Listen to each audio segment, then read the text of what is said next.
Pete,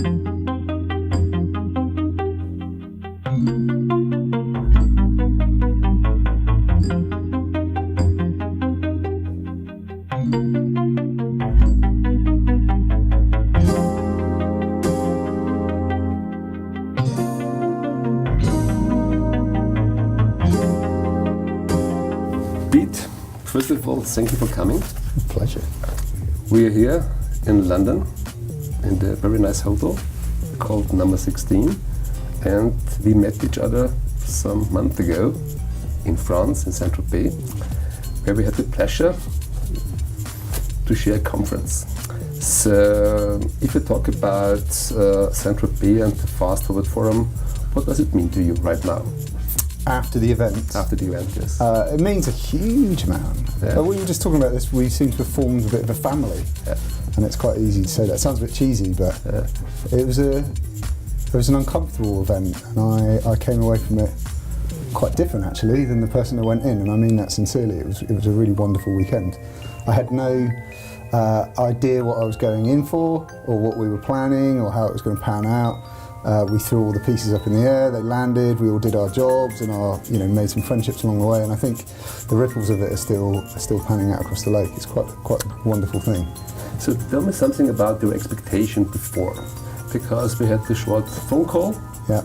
Afterwards I checked all your books you have written and the studies you have more or less published. So you went to Saint-Tropez. What was in your mind exactly? I was very nervous. Yeah. I was feeling when you're invited to go somewhere as a speaker, as a guest, you want to put your best foot forward for the people that invited you. And there's a part of me that's a control freak that likes to know how to do the best job possible. So to go with almost no brief, other than like meeting people and talk, is actually quite uncomfortable for me. I think some people thrive on those kind of briefs, and some people find them quite uncomfortable. I found it really uncomfortable, but that actually taught me quite a lot about myself over the weekend, which I'll always be eternally grateful for, because I think I came away a slightly better person from stepping right out of my comfort zone. Exactly. And so it was definitely that. It was definitely a step out of the comfort zone. Because we had a short conversation before you talk, you know it, because I asked you, don't use your PowerPoint presentation, and you offered me 3 of them, and I told you, please put them away if you can, and more or less bring in your thoughts, bring in your personality, and open your mind more or less. So, what do you think nowadays about this approach to speak freely to the people around you? Yeah, I think some people have to hide behind slides because that's the job that they do, or that's the kind of the way that conferences are usually formed, right? So as a conference speaker, you're invited to go somewhere, you plan meticulously your presentation and what notes you're going to hit.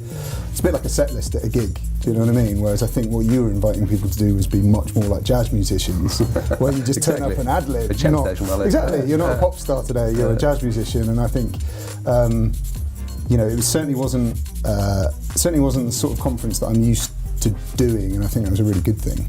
But of course I turned up prepared in the same way that I would turn up prepared to any conference that people were entrusting me with. So just looking at these, so if I ask you this sentence, where do you come from and where do you go? So because you're working in the field, let's say, of artificial intelligence, you are looking at people, you're looking at data, and so if I ask you where do you come from, what is your answer? Where do I come from? I come from a place of problems, looking at people's problems and then trying to work out how we solve those problems. We just happen to use data as our material. Exactly. Like a potter. My material is not clay, it happens to be data, but we're always looking at it from the point of view of problems that need to be solved, and very human problems as well, so that will always stay true. And that's always where we're coming from. We're designers who happen to use AI as our tool, as our clay, and where we're going to. But sometimes, plants will grow in the clay, sometimes plants are suffering and will not grow. So where do you go now with your way? Do you have a plan for your career or your thoughts, or perhaps for the next book? I don't know. No, I have this I have a philosophy that it's a kind of fool's errand to try and plan for the next thing. 3 words that really annoy me are, next big thing. Okay. They're just, you can't predict it, even though we work in technology. Then, in this case, what's next? We have to continue, as a business anyway, as a human and a business, we need to continue being ethical. Because we're using the kind of technology that can be used for very negative reasons. So we're very focused on doing things slowly and very ethically, and that's really important. And so from a kind of governance and a professional perspective, that's definitely what we're going to continue to do. I think in terms of what we're planning to do, what I'm planning to do with the business, what I really want to do with this power that we're creating with is find real problems that need to be solved. And I mean that genuinely as well. So there's a buzzword or the name called more as ethicpreneur. So if you do this work with data and you more or less consult big companies or public institutions, so where are your borders or where is your limit? They don't want to go through. What is it? It's a really difficult question to answer, mainly because I think as an industry we're making it up as we go along. And I mean that sincerely as well. There's a lot being said at the moment. We're looking at a lot of damage now that's been done from the last 15 years. This year is another great example of technology, and that's really what I wrote about in my first book, which was, look at the last 20 years, how much damage we did. I don't think people set out to do damage, but it's been done by virtue of not planning things properly or not predicting things properly. And so the next couple of years are going to be really complicated, and there are a lot of businesses that I think that need to just slow down and go quite sensibly through the changes that are about to occur, so that we're learning from the mistakes that we've made rather than just making all new mistakes. So do we really learn, do you think? Yeah, definitely. I think some businesses learn, some entrepreneurs, some people learn from the mistakes of the past and other people's mistakes. I think there are some people in the world that won't learn from those mistakes because they're going to chase the next unicorn. But I think there's a battle line being drawn right now between companies that are looking at it very sensibly with a lens of humanity and some that are going to continue to do things negatively, but it is a line that's being drawn. So in your job, what is your, let's say, what is your focus? What is your main things you're doing right now?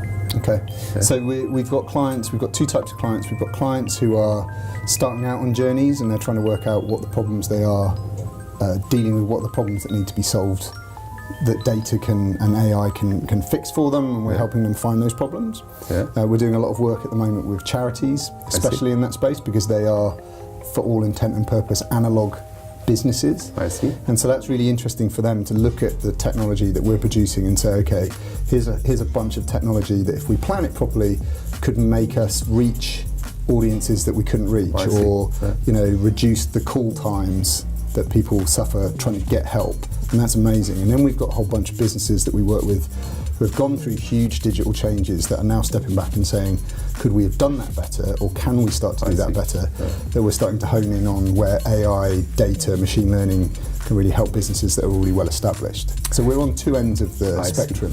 So if you rethink your services and your, I would say, experience, is there perhaps a field you want to go in?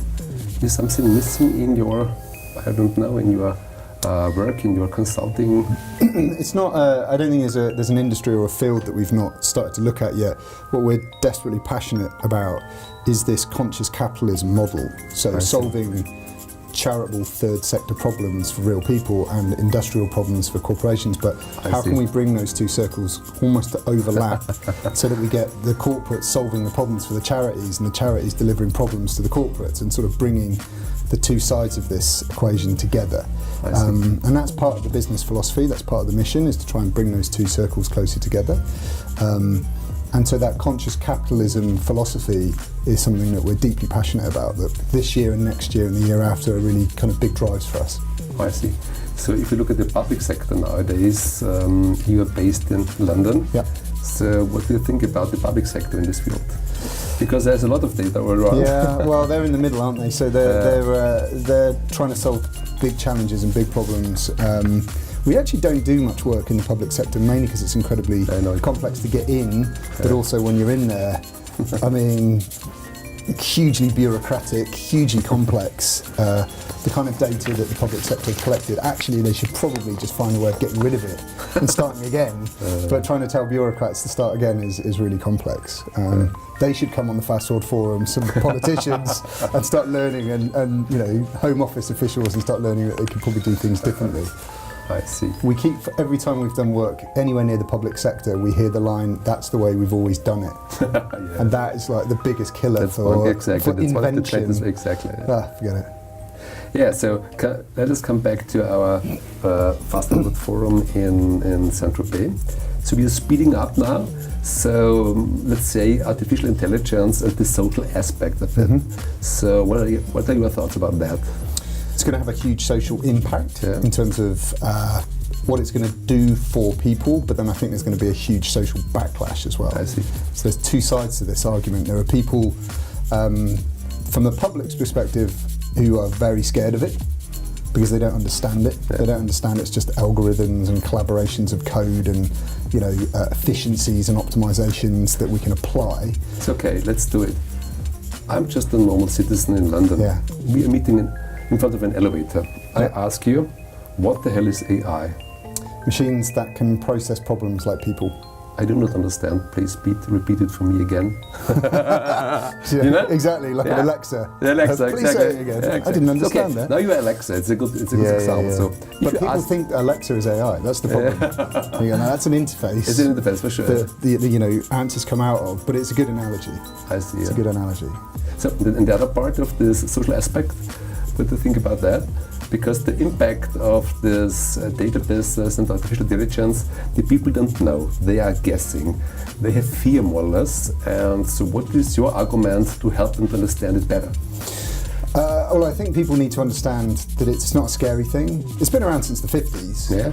As a piece of technology. It's only really recently that companies like mine are making it zeitgeist. They're kind of bringing it out into conversations, or it's starting to end up in the corner of your room as a little device with a light on the top. So it's the phones and the mobile industry that have really made it, have popularised it. But I think, you know, I think people need to, it needs to run its course. So in the next couple of years, it won't be a shiny thing. It'll just be a thing, and it'll be something else that people are obsessing over. But it's a really difficult one because it's the other brilliance about AI, and the thing that we love about it, and I certainly love about it, is you know, it's ethereal. It doesn't exist. It's not a screen. It's an invisible process that makes. You can smell it. You can't touch it. Exactly. It doesn't. It's like that's the problem with consciousness. Yeah. You talk about consciousness, human consciousness. That's a bad analogy for AI, but that's really what AI is. You can't see consciousness, you feel it, but if you can't feel it, if you can't see it, then it's quite complex for people to get their heads around. So the philosophical part of AI is really interesting. So if you talk about the data business, if you talk about industrialization, you know, several hundred kilometers to the north from here in Manchester, it all started. And so what do you think about how can people, let's talk about the consumers, use technology in the right way? Because in your talk in Saint-Tropez, you stressed the sad example, I would say, Rachel. Yep. So, what is now the best use of technology nowadays? What is your advice to the younger ones, let's say teenagers like Rachel? What can they do to use it in the right way? So, I mean, it's a really complicated thing. Again, this is technology that's 10 years old, and I mean mobile. I'm not even talking about AI data. You know, that's an ethereal thing. Phone behaviour, it's 10 years old. Like as we know it now, nudges and alerts, and you know, the constant kind of stimulation. And great dogs. Well, we need Jobs on the stage. Exactly, great, and it's amazing, and everyone fell in love with it, and it's like it's made the world smaller, but it's also made a lot of people more isolated. And you walk around London and you see people shuffling around looking at glass screens, and you go like, you just missed the best sunset of all time because you're like shuffling around. And so my hope is that things like AI potentially can just be a voice in someone's ear, so that they can, you know, get the smarts but none of the screens. Is a really interesting one. But I think when we go back to the children and the generations that are absorbing technology right now, we've got a lot of education to do. And we've got a lot of education, you know, we're doing education already around health Heather talking about food, and we're going to have to start doing Robin as well, similar conversations about kind of the upsides and the downsides of technology. And the more people are plugged into it, understanding that that's going to, make you feel more lonely or isolated, or you're going to find content that, upsets you, you're going to meet people that aren't necessarily all the best people in the world, and so on and so forth. I think we're really early days on what we classify as modern technology, people like me and you. But if you look at the younger ones, they're quite used to it. It's a smartphone, they grew up with it. So how can we teach them? What is the way to teach them? Is it this yes or no stuff, or what is it? No, I mean, so my children, I've got a 9-year-old son and a 5-year-old daughter, and they don't know a world without a voice in the box in the corner of the room that they can ask questions to. Do you know what I mean? And they're not polite to it. They're not kind to it. They just bark requests at it.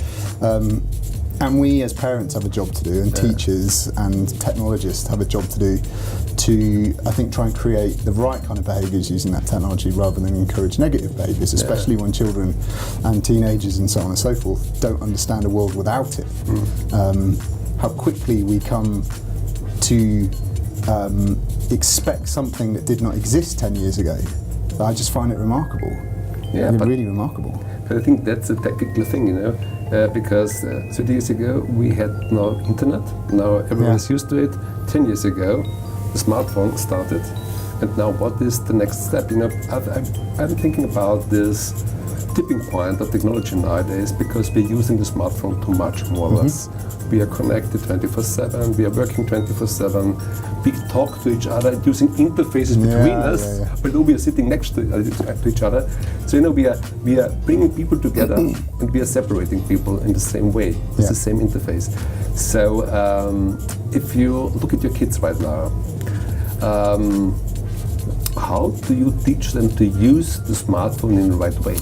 I think it's the opposite, actually. I think rather than trying to, certainly the way that I parent, rather than trying to educate my children about technology, is to keep reminding them that there are other things other than technology. I see. So, because it's just... So you're offering them other things. Okay. Just, they have to go falling out of trees and kicking footballs and playing in the rain, and they will always enjoy those things, and their children and all children and adults will always find enjoyment in connections with other people and the real things.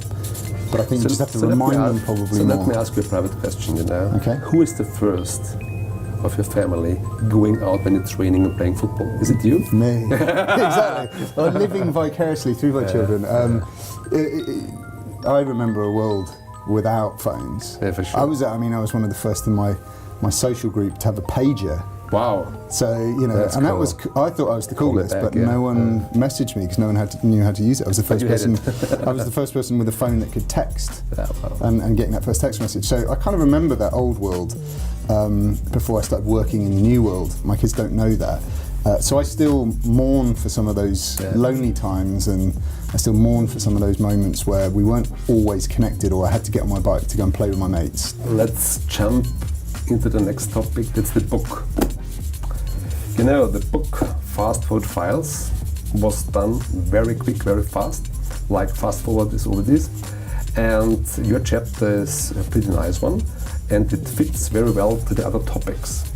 So if you think about your chapter, and if you think about the conference, what is the enrichment you got from the conference to your chapter, I would say? Yeah, I think the greatest thing that happened at the conference was, because of the setting, you forced people to have conversations. Sorry for that. So. No, but again, how many conferences do you go to now where you get that air and space and freedom to have a real conversation, not here's my business card, what do you do, what do you do?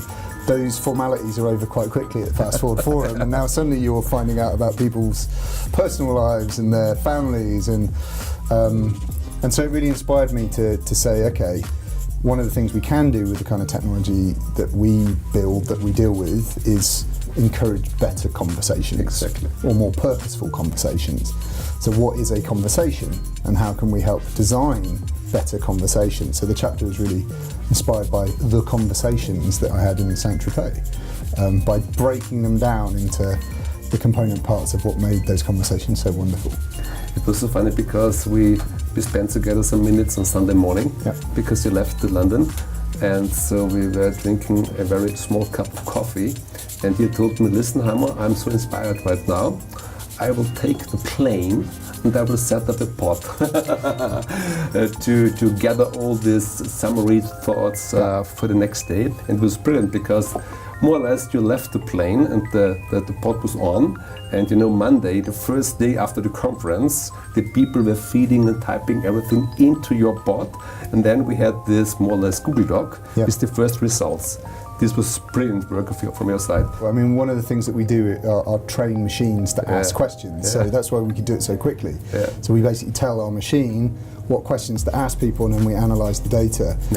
But we also throw in things that provoke responses, and we had so many responses from people that were, am I talking to Pete or am I talking to a machine? We're not quite sure. I'm a machine. And I think that was really wonderful as well, to give people a taste, perhaps some people that didn't realise that this technology can talk now, a sense of what it was that I'd been saying over the weekend, to touch it and feel it. But it was really wonderful. It was also nice to show people that this stuff's not scary. Or some of this stuff isn't scary, so it was it was really lovely.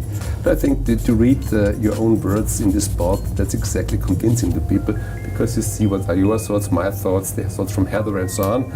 And for me it was a very tough moment, because the people were judging the conference and they were more or less giving marks to the speakers, to the topics, to the thoughts and all that. But it was so positive and inspiring everyone, I would say. So this was now nearly 4 months ago, and if you look at our WhatsApp group, we are highly active. We are. And we've become a digital family, and every now and again it becomes undigital, which is really nice as well. People are starting to meet up. I think what was really interesting though is just to pick you up on one thing there is there was a lot of negative feedback to people, but done in a constructive way. And that was really lovely as well. It wasn't fake praise. It was lots of people after the event and during the event critiquing and offering constructive feedback and criticism, and little moments on the side where what you said, I didn't say it in front of everybody, but I think this, and and I think that was really lovely as well. And people are still doing that now. And I think what you created was a very transparent platform for dialogue, which is a really powerful thing. And I think the reason is that the people are showing respect to each other. And so everything is accepted, because if I say something to you and you will have a different opinion, we have now the way, because we know each other, how we can discuss. Discuss means you have perhaps a different opinion than I have, and that's exactly what happened. And so this word of a digital family is quite true. So today we meet again, and we will have a kind of a press conference of the book. So if you look at the book right now, and if you would tell a reader, what can the reader expect from this book? I was really proud when I got those books for Christmas. It was a good Christmas present. Christmas Eve they arrived, big yellow box. And I've tried to explain it to everybody, and the best way of explaining it to people that I gave copies to over Christmas was, it's like a box of chocolates. Like, there's a different flavour in every single chapter, and you're not quite sure what you're going to get next. I mean, it's a lovely artefact of a brilliant weekend, is probably the best way of describing it. Like a diary of good thinking, and a really good record of something quite special.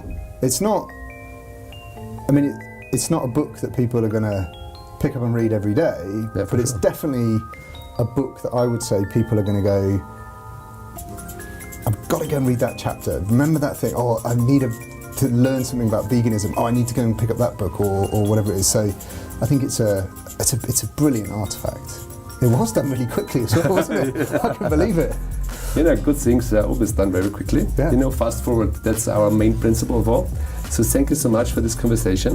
Pleasure. And I have to say to you, I really appreciate that you are one of my relatives right now from this digital family, and I hope we will stay for the next years. Of course. Because we will go on.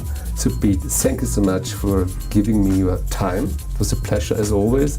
And now you're one of my relatives in this digital family called Fast Forward Forum, and I hope we will stay in my family for a very long time. Thank you very much for inviting me and putting so much trust in me as well. Yeah. It's very flattering.